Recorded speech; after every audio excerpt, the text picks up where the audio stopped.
Did you know that in cities like New York, you'd need to earn 43% more just to afford an average apartment?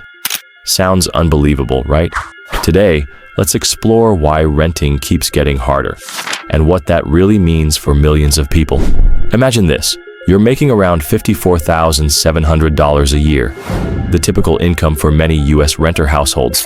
But to comfortably pay for a median-priced apartment that costs about $1,530 per month, you'd actually need nearly $66,900 in income.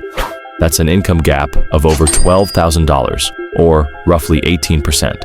Only around 39% of renters today earn enough to cover rent without struggling. For everyone else, rent eats up more than 30% of their income, what experts call being cost-burdened. And this isn't just numbers, it's real-life stress. When so much of your paycheck goes to rent, it's harder to save, invest, or even handle emergencies. But how did we get here? Since 2019, the income you'd need to afford median rent has jumped by about 23%. Even though rent growth slowed a bit after the pandemic, prices are still high, with the median rent hovering around $1,650, just below record peaks.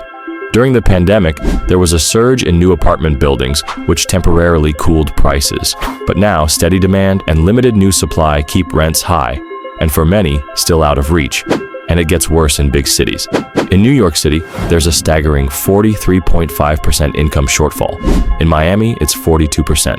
Boston, Los Angeles, and Riverside, California aren't far behind. On the flip side, places like Austin, Phoenix, and Dallas are a bit more affordable. Austin even saw rents drop by about 7% year over year. But watch out. Even in these cities, rent can spike fast. For example, Washington, D.C. recently had an 11% rent increase despite being labeled more affordable. And it's not just an American problem. Major cities worldwide, like London, Paris, and Sydney, also see renters spending over 40% of their income on housing. So, what can help? While recent wage growth has started to catch up to rents, closing this gap won't happen overnight. Experts suggest building more affordable housing, updating zoning laws, and offering rental assistance as ways to help renters breathe easier. But until then, the rent versus income gap keeps millions feeling stuck, paying more, but getting less security and zero equity in return. Have you felt this squeeze? How much of your income goes to rent? Share your story in the comments, and don't forget to like, subscribe, and join us for more real-world economic stories that affect us all.